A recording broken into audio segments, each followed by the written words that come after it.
everybody, and welcome to this week's episode of the Framework Podcast. I'm your co-host, Ana Trujillo Limon, and I am so excited today to be joined with Joelle Martinez, the Executive Director of the Latino Leadership Institute. Welcome, Joelle, and thank you so much for joining us. Oh, thank you, Ana. I'm so excited to be here. I was telling our producer, Broderick, earlier, just right before you got here, how excited I am for this. But I want to let you introduce yourself to our audience, give the brief who you are, what you do, and your mission. As she said, my name is Joelle Martinez, and I have the awesome opportunity to be the president and CEO of the Latino Leadership Institute. I've held this position now for just over 7 years. Prior to that, I had a really awesome career in politics and in consulting. I was always kind of tapped as a strategist, and just the other day I was speaking to a CEO, and they asked me, why get into the LLI? And I said, because I wanted to be a part of developing leaders for tomorrow, leaders with a different lens, leaders with a different perspective, and that's what really brings me to my work every day, Ana. Absolutely. And full disclosure, I am a product of a Latino Leadership Institute program, the fellowship program. So we're going to get to that a little bit later. But before we jump into that, tell our audience what your first money memory is. Oh, I love this. And actually it's very timely, Ana, because this weekend would have been my grandmother's birthday. Unfortunately, we lost her last year to COVID. But I remember being a really young kid, and everyone else would get presents or gifts or toys under the Christmas tree and for birthdays. And my grandmother Jane and my papa Art, they would always give me cards with this piece of paper. And I had no idea what this piece of paper was, but every birthday, every Easter, every Christmas, while everyone else was saying, I got Cabbage Patch, or I got Legos, or I got a Barbie, I got a savings bond. Every single year. And I used to be so angry that I get a savings bond and I'm not the cool kid in school. And so, because they're like, I got a piece of paper. And I didn't know what that was. And all I knew is that I would turn the savings bonds over to my parents, and it was like Christmas and birthday didn't happen. And this is so lame. And so when I was old enough to finally ask my parents, like, what did I do to grandma and grandpa that I get this piece of paper? What is happening? My mom explained to me that it was money, and that one day that money would actually double over time, and that when it was time for me to go to college, I would have money. And of course, a 7-year-old doesn't care about money, when you turn 18. But I'll tell you, Ana, it was one of the coolest days. My mom was in finance. She was a branch manager at the time I graduated at US Bank. And so I always grew up with money and finance. By the time I got older, it was ingrained in me. But it was the coolest moment because I got to go to my mom's branch where she was the bank president, and I got to pull all of the savings bonds out of the bank as I was headed to LA, to Loyola Marymount University. And it was the coolest day because I had money in the bank, because they were smart enough to make that an investment early on. They believed in education, and they made sure I had some money available. They were not wealthy. My grandfather was a janitor and my grandmother was a bank teller, but they invested in me. And so I went to the bank that day and I pulled out that money, and I had money for books, and I had money for those things that I otherwise wouldn't have had they not really taught me what money was all about very early on. I love that story. Absolutely love that story. And it's funny because I have an uncle. My uncle's a dentist, and he's my godfather. And Christmas time would come around on my birthday, and he'd give me a card. And it wasn't bonds or anything, but it was a 529 plan from Merrill Lynch. And he was like, "This is how much money you have to go to college. I'm going to help you out through college." And it was like, what? This is crazy. But I kind of sort of knew the concept of what he was doing. But then he'd also get me, the Barbie. Like, he got me like a Barbie. It was like a mobile home type. I don't know what it was. But I just remember that was the same Christmas, getting that first, like, he showed me this statement. And I was like, I don't understand what this is, Uncle, but thank you. But I am grateful for that, because that's not a common thing in our community, to have that, financial literacy, and that, setting up for financial success in the future. So I love that story, especially. Yeah. But so how did that feel? You're off in LA, a young person with this money that your grandparents kind of invested in you. What did you think in that moment where you saw that money and how it grew? honestly, that it wasn't enough, especially in LA and in college. And, Loyola Marymount was, my parents were high school sweethearts, so they didn't have the privilege that I did to go away to school. So I was fulfilling their dream. Yeah. And, it was really difficult. It was seed money, as we used to call it, into my future. And it allowed me to purchase my books, but it also taught me how I had to stretch that money. And I didn't have the same opportunity as others who maybe were coming with trust funds or, different scholarship money or something along those lines. And so for me, money and understanding finances, you understand the value of it and you understand the expensive things. Oh, because I think especially when you go off to school without all those funds available and you're really having to scrap by, you really understand how to make a dollar stretch. And you also you experience directly some of the inequities and challenges that I think some students face. So while I'm grateful for it, I am also a realist, and I didn't go to school with a huge bank account. I didn't have extras. I definitely lived off of ramen noodles, just like and cinnamon toast crunch, or the one for breakfast, one for dinner and lunch. But I think it makes you, when you don't have money and you're working towards something else and you're trying to build on what your parents already gifted you, I think you work really hard. And as a parent now, it's really important for me that early on in their life that they understand the value of earning money, the value of saving money, and the value of giving money, because that's what I learned. And so for my kids, as they earn money for the things they do, we have a third rule. And that is, a third goes into savings, a third they can spend, and a third has to be used for charity or, giving back. And that, I think, is what I took with me to LMU. Even though I never had anything, I lived by the third rule, and it makes money stretch. Yeah, I love that. We had recently on the podcast a guest, Zach Conway, and he's the CEO of a company called Seeds. And he talked about that. His dad used to have 3 Tupperwares, and they would break it down into the charitable giving, the savings, and the spending money. I think that's so cool. But so speaking of spending money, what was your first big purchase that you made? All by myself. That's hard to answer because honestly, even though my parents didn't have, a ton of extra money, they always helped me buying my first car, my second and probably third car. My parents were always there to really help me. But, I was blessed that I worked throughout college and I didn't graduate with any debt. Mm-hmm. And that's really important because so many students have to graduate with debt and it's really hard to start building wealth or equity. So I was very fortunate when I graduated that I did not have debt on the books. And so at the time, he's now my husband of 18 years. But at the time, neither one of us, we graduated and neither one of us had debt. So we were able to buy a townhome immediately and move into the townhome. And then 2 years later, we were able to then move in to buy a home. Mm-hmm. And so, by the time you're 20, especially nowadays, I don't think a 24-year-old is thinking about buying their second real estate. Yeah. But for us, that's what we were able to do. And so I'm grateful that, all those investments and sacrifices and the hard work, I was able to do that. Oh, I love that. Yeah. Well, so my sister, Andrea, my sister is also a product of the Latino Leadership Institute fellowship program, but she was that 24-year-old that was really savvy. She went to the Colorado School of Mines, and she knows everything. I don't know how she knows so much, but she does. But she was one of those rare 24-year-olds that bought her second piece of real estate and third piece of real estate. And yes. So but I love that. But that's not a common thing. No, absolutely not. So Joelle, one thing I wanted to ask, and I've always been curious about, is what did you want to be when you were little growing up, and then how did you get here? What was your journey? Yeah, funny you should ask, because anyone who knows me so I'm a curious person. I like facts. I like data.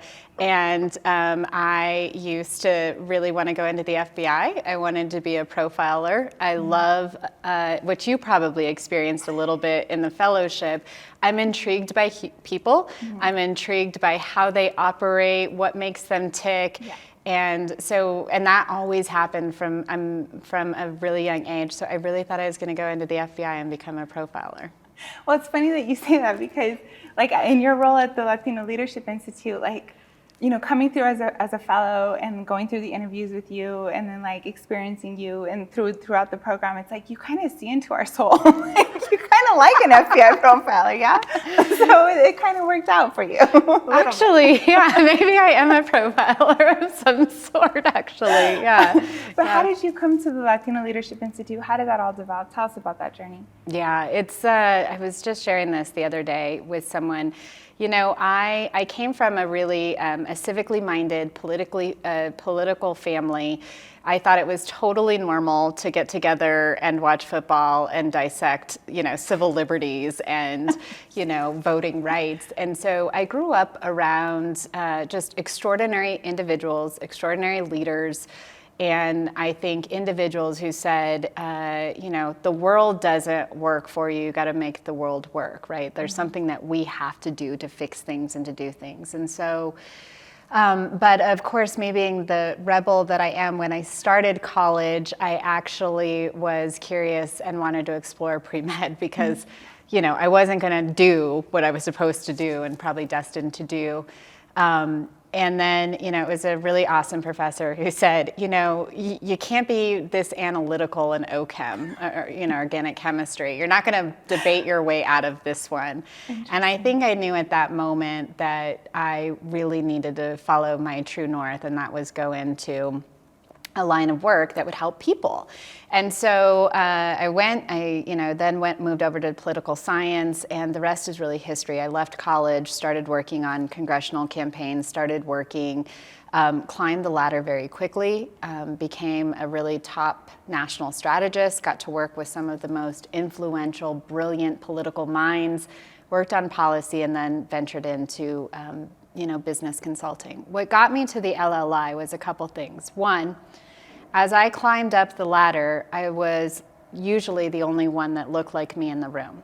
That's a very lonely experience, and it is very hard to actually feel like you're making an impact. Two, I felt like the value that was placed on the Latino community was one of, we were quite undervalued.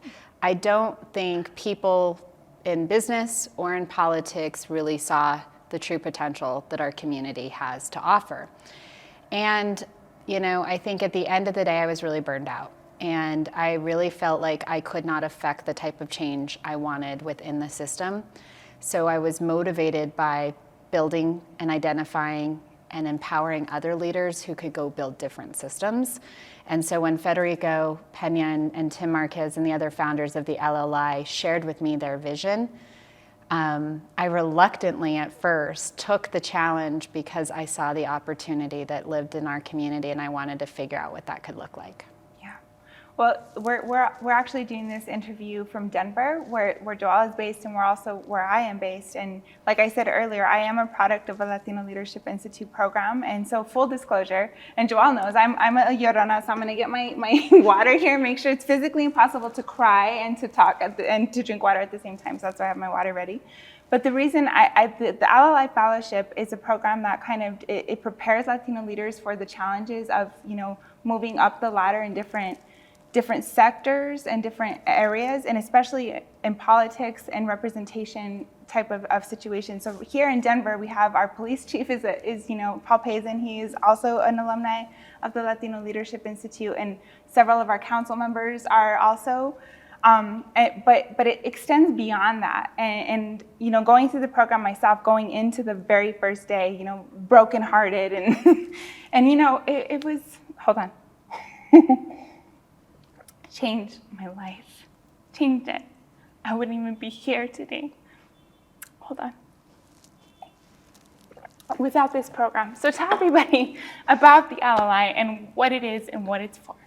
Well, first of all, it is an honor, truly, honestly. It is an honor for the staff and for the folks to get to work with people like you, Anna, and your sister.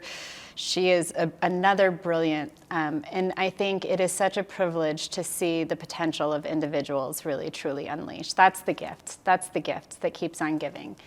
But the Latino Leadership Institute has a pretty bold and ambitious mission, and that is we believe that we can unleash the full economic and social potential of diversity by identifying, preparing, and elevating extraordinary, talented, high potential leaders across sectors and industries.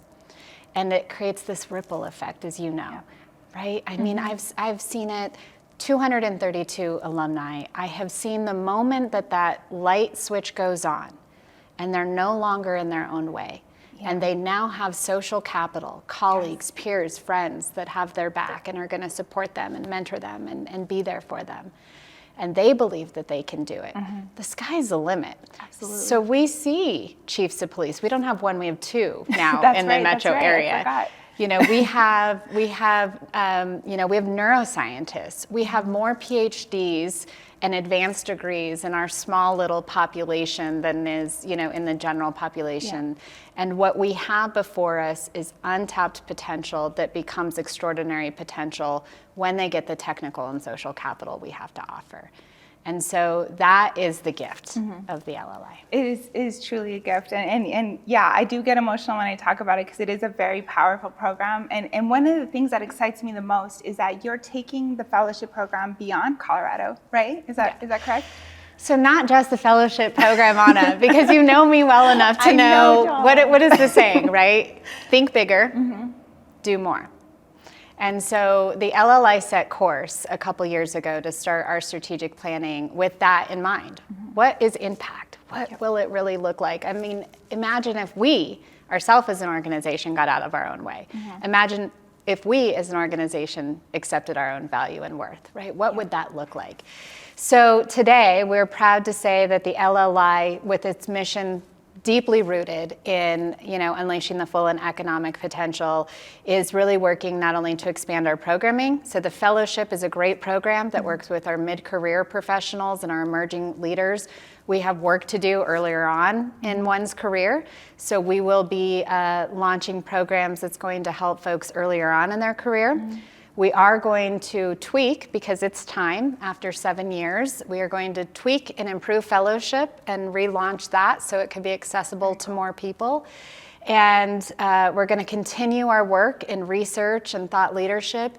And we're going to add a new component of developing wealth in the community through entrepreneurship and really helping businesses grow and scale at high growth through high potential. So we are very excited about not only creating more programming and to help untap that potential at the individual level, we're really excited about really leaning into this effort of developing wealth for our community.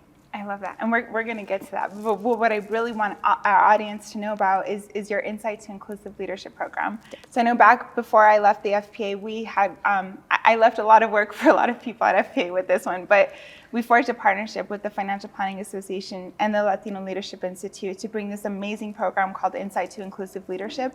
And the reason that I haven't taken the program yet, I became an FPA member just so I could.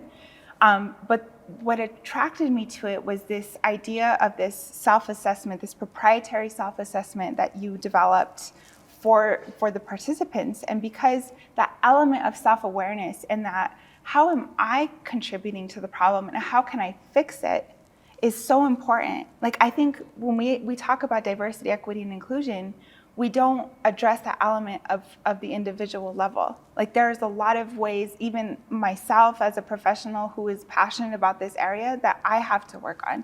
And so that's what I'm most excited about. So, and all of that long-winded question is tell us about Insight to Inclusive Leadership and your work with the FPA and how that's going to help the financial advisory profession. I'll take a step back and tell you a little bit about why a Latino leadership program got into the business of diversity, equity, and inclusion in the first place. This is going to be good. And it came because of partnership conversations. We can keep identifying and training the best talent out there. The big question before us was, are organizations ready for that? Exactly. And over and over again, as we were having these conversations with folks, the answer was not quite yet. And going back to me wanting to be a profiler, and going back to me being, research and data oriented, I had to figure out what the problem is we were actually trying to solve. Was it bad policies? Was it bad procedures? Was it, bad leaders who were not, really creating cultures of inclusion, really amplifying diversity? I mean, today, people, 70% of all of our leadership are still white men. And so, and we know that, if your name is David or John, you're more likely to serve on a board than if you're a woman. And we're 52% of the population. In other words, we got nowhere to go but up. But the question was, we've been working on DE&I since the 60s, why had such little progress been made? So me being who I am, I took a step back when talking to these partners, and I realized what you touched in on. That we could create the best policies, procedures, we could have all the aspirations in the world. But at the end of the day, the barrier, the roadblock was at the individual level. That leaders were not doing that self-assessment, that leaders weren't really looking in deep to their own biases, to their own emotions and feelings around this work. And we do a lot of work in neuroscience, as you know, and what that teaches us is our brain is always on the defensive. It's an alarm system. We go away from things that threaten us and we go towards things we like. Well, unfortunately, DE&I as a whole kind of fits in that threatening. Like, what am I doing wrong? Are people going to think I'm a racist? Am I going to be seen as a sexist if I make... So all of a sudden, it's built into fear. So that was the aha moment to say, let us build a program based in neuroscience, understanding how the human being is wired to help build self-awareness at the individual level, but at the same time wrap around that neuroscience history, context, systemic, barriers and real conversations, authentic conversations. And what came out of Insight to Inclusive Leadership is this metaphor. The inclusion is kind of the seat at the table. We talk about that often. Well, the seat at the table for us is a little bit different in that our program helps develop self-awareness, empathy, it requires activation, and it's built on a foundation of trust. When we can have those four components, then we can effectively diversify the table, which means we have different perspectives at the table. We acknowledge the equity, the work that has to go into it to remove those barriers. We create inclusion, which is really a feeling, we know it. And ultimately, at the end of the day, the seat model really develops cultures of belonging because people actually believe and know their value. Now you can see how that's mapped to the work we do in the fellowship, because that value piece is critically important to being effective once you get there. So the program we do is designed for individuals and leaders to really go through this journey. We call it a journey. Because their self-awareness leads to an understanding of not maybe the policies that have gone wrong, but the implementation and the real belief in them. What is so cool about that program to me is that cohort design that you have, and speaking from experience going through the fellowship program, like my cohort, like I don't interact with everybody all the time, but it's like that support. Like even when I was, I got hired at Carson and Jamie Hopkins called me up and offered me a job, I still, had to go through interviews and things like that. And so I called on Priscilla Gomez, who's in my cohort. We had mock interviews. We had, she critiqued me. And it's like, it's nothing but growth when you're in that type of format. And so that's what I think is so cool, is that when people go through this program, they have that cohort to support them and to help them in their learning. And like, if they're a leader at some organization, they could, call up somebody from their cohort, be like, I have this situation. Have you experienced this? How do I handle it? And so that is so neat to me. And is that on purpose, the way you design that? I mean, so it's twofold. I think it's really important that the individual really take the opportunity and Insight to Inclusive Leadership to do the self-exploration it's really powerful to know you're not in it alone, though. And part of the training and part of the work we actually do in the modules itself is to develop some of these skills. How can you develop empathy, and how could you develop some of the skill sets in identifying microaggressions and dealing with them if you're not practicing in a safe space? So the other thing that the cohort model does is everyone is equally vulnerable. Everyone is equally accountable. So we can actually get to work in the modules themselves, unpacking this and applying some of this. So it is there for support, it is there for accountability, but it's also there for practical application. Yeah, I love that. So now that we've kind of talked about that a little bit, let's jump back to the program you were talking about earlier, the businesses and the building wall. Tell me a little, because this is the first time I've heard about this, so I'm really excited about this. Preview, sneak preview here. See what happens when you're an alum of the program. So, one of these data and facts. So first of all, I want to definitely take a moment to just honor my team, because you know this, Anna, but a lot of people don't. We are a mighty team of 6. And one of our newest members, Harry Hollins, who's our CSO, brings kind of mid-cap, private equity background of really growing and scaling businesses. So of course, it made complete sense that as we look at the pillars of our work, that when Harry came on board, we began to talk about this component. And what it really came down to, that may shock a lot of people, is that despite the growing diversification of the United States, there are only today 1.2 billion BIPOC businesses. So I got to include everyone that have more than one employee in the United States today. So I got to lump all of that in. Why is that a problem, and why do we think we have a solution? Well, number one, what that tells us is that most BIPOC-owned businesses are sole proprietorships. They're likely, these small, tiny, maybe they use 1099s. You can't develop wealth. You can't build and scale under that framework. What we also realized through the fellowship is, this, only one weekend is designated for entrepreneurship, because we believe that mindset of being entrepreneurial is critical regardless of where your leadership journey is going to take you.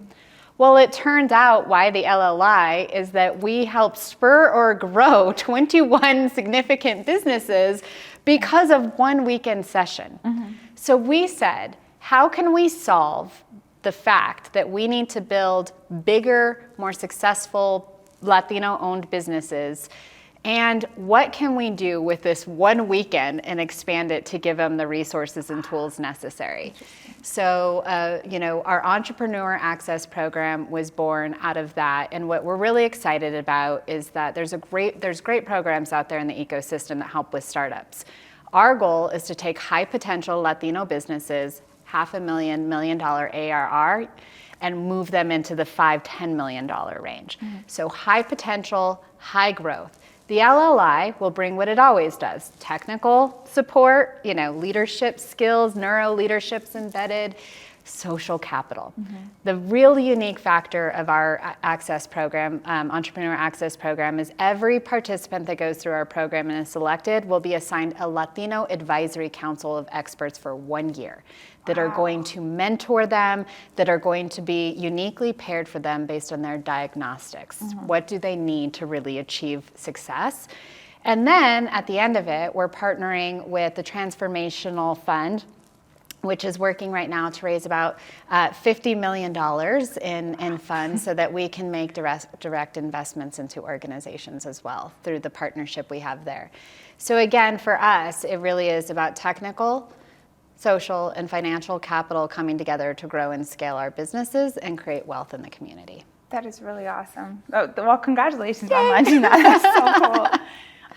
So it's funny because a lot of our audience, a lot of our people in the Carson ecosystem, they are business owners, and they are, so kind of tie those two together is attracting that diverse talent and then retaining it, and the importance of having these types of skills and these types of access, especially as a minority business owner, but especially for the people who are not minority business owners, that idea of developing these skills to have inclusive environments. Tell our audience a little bit about why that's important in terms of both your viability as a business owner and the viability of the financial services profession as a whole. Yeah, so I'm going to answer this a little bit differently, and I hope I answer your question.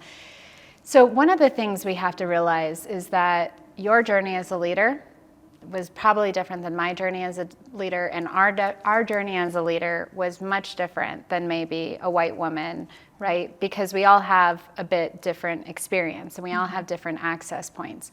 The leader, the business journeys, the Latino business owner versus the non-Latino business owner is going to have a very different experience, right? Access to capital, systemic barriers, imposter syndrome, and all of these things that play into it. And so one of the most important things is contextuality. We have to contextualize, a prescribed program that doesn't take into consideration our unique journeys as individuals and as members of the Latino community is going to miss out on a lot of those things that we actually have to focus in on in order to be successful. Now, why do other businesses need to care about this? Why do other leaders need to care about the work we're doing?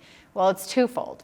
It's kind of society's demanding it. We're in a moment after Black Lives Matter and a lot of social injustice on the front page, and we are responsible for being change agents. There's no longer an okay to not be and lean into this work. So there's a societal push towards it. There's also an economic push. As demographics continue to shift and as this country becomes more and more diverse, the prosperity of our nation is going to rely on what we do to build leadership, wealth, expertise, and prosperity within these BIPOC communities and the Latino community in particular. If we fail at educating, at cultivating wealth, at being able to lead to home ownership, create savings accounts. I say this with my financial partners all the time that work with the LLI. Why should they invest in our work? Well, because their future portfolios depend on us making money and us saving and us learning about investments to refill those coffers. So there is a economic financial imperative for us to really move and advance the Latino community forward, because we will become, in some states like Colorado, we're 50% of the workforce replacement. Our economic vitality as a state relies on our ability to tap into and have prosperity in the Latino community. So that is really why everyone should be involved in our work, because we bring the contextualized nature. We know how to build programming that's unique for the person's individual journey, and we know the economic, social impact that it can have. So I love that. So I know that Insight is not just for FP members. I know that you work with different corporations and companies to bring it to different. So that's what I love about that is that it's not your standard diversity training where you go through a seminar and you learn about implicit bias for the millionth time, but it is that it brings that contextualization, like you just said. But going back to what you said earlier about imposter syndrome. So we talk about this a lot in the fellowship is imposter syndrome. And I go through that so many times throughout my week. Like, what am I doing here? What did I do to deserve all of this? All of this being here on the Framework podcast and being at Carson and being all that. But I think so many people suffer from the infliction of imposter syndrome. What are some actionable things that people can do to kind of temper that, I love this. So fellows, they love it because I'll make them do the Amy Cuddy power pose. So how do we overcome imposter syndrome? I'm just going to give you this one small hint, and I hope you're still working on it, because I know I still have to work on it all the time. Learn to take a compliment. Learn to take a compliment. I mean, it's really hard. I mean, I go through it, Anna, so it's not you. I mean, I'm in the, Graciela, who's here with me today, she sees me all the time, like I pinch myself. What am I doing here? In fact, I told a board member this the other day. I'm everywhere I shouldn't be in my mind. That's how I feel. Right? I'm everywhere I shouldn't be in my mind. Yeah. So that is what I have to overcome every day. And it's really hard because I still don't see myself the way other people see me. So I preach, and I have to continue to work on myself.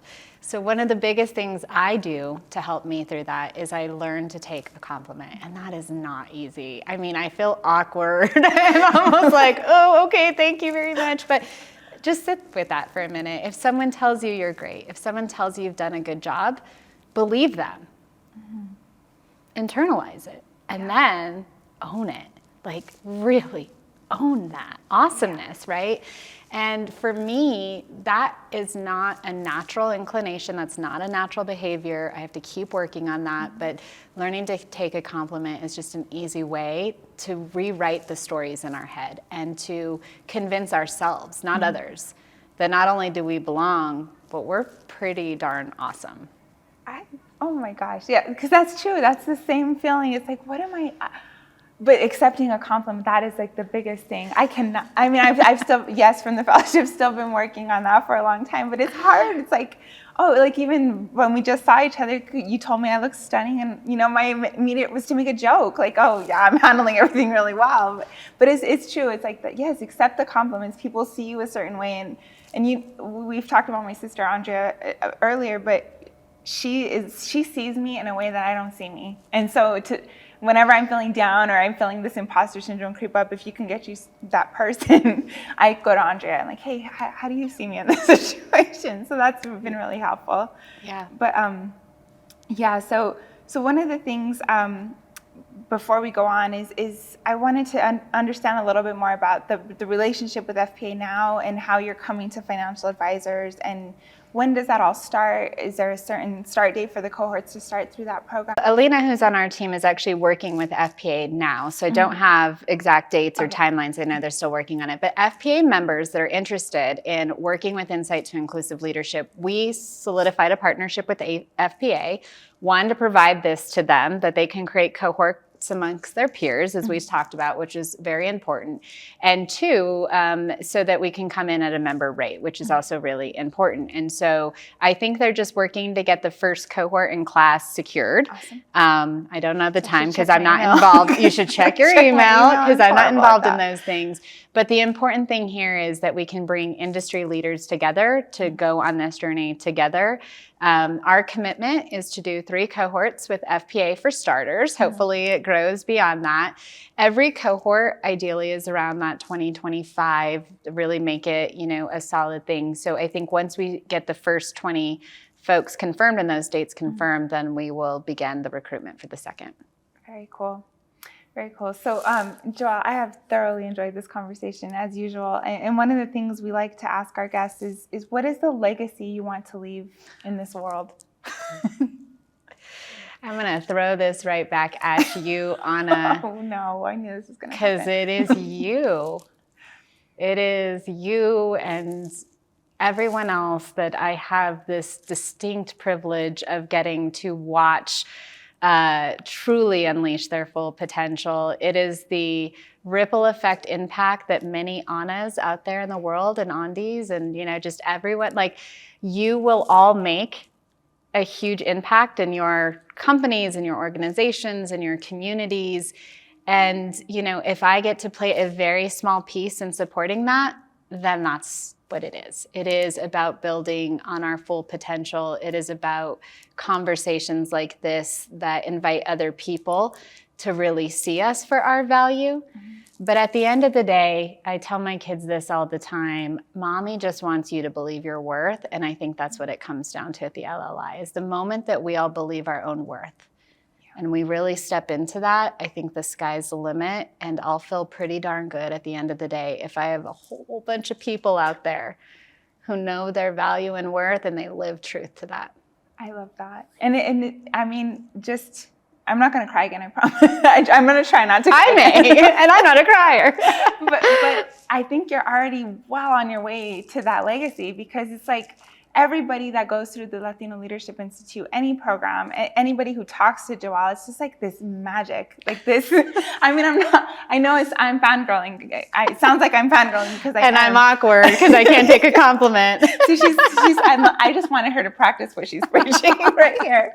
But it is this type of magic in this community. And that's what, where I am now at Carson, that's what we try to create for our partners, for our coaching members, is this sense of community. Yes. Because that community, it really helps you see that worth. It really helps you when you can bounce ideas off of people and you could say, hey, what is my hallway reputation as we recently heard on one of these interviews, the hallway reputation, and people could be honest with you. Like my producer Broderick here, he's super honest. And I know if I ask him a question, I ask him, how is this come off, or how is it, he'll tell me the truth. And it helps you to have that community of people who can tell you the truth and be honest with you to see your value. But I digress. I went too far there. But tell our audience, where can they find you if they want to connect with you, either the LLI website or your LinkedIn, or however you're comfortable sharing with people how they can connect. So I will absolutely make a plug, latinoslead.org, a great way to find us. But honestly, follow us too on social media. I know I mentioned her name. Graciela is here with me today. She's one of those that also has to take a compliment. But follow us. She is putting thought leadership out there. We use data out there. We invite people to the conversation. Sometimes we push people and at the same time pull them closer to us. And so you can find us on Facebook, Instagram, LinkedIn, and Twitter. And she'll give me my $5 because I think I got all those right. But honestly, I have to brag just a little bit, just for 1 second, and why people should really follow us on social media. Graciela is a team. There's two of them that work side by side, but Gracia really owns our social media. And we're the number 3rd Latino organization on LinkedIn, which is really where you should be following us, because that is where we're building a professional network around many of the topics we talked about today. But Graciela has moved the LLI, she just went up and passed all those other organizations with big ad firms and marketing firms. So our website and social media is a great way to connect with the LLI. Oh, that's so awesome. Well, thank you, Joelle, so much for joining us today. And thank you, everybody, for listening to this week's episode of the Framework Podcast. Don't forget to subscribe to our podcast so you don't miss an episode. And we'll see you next week.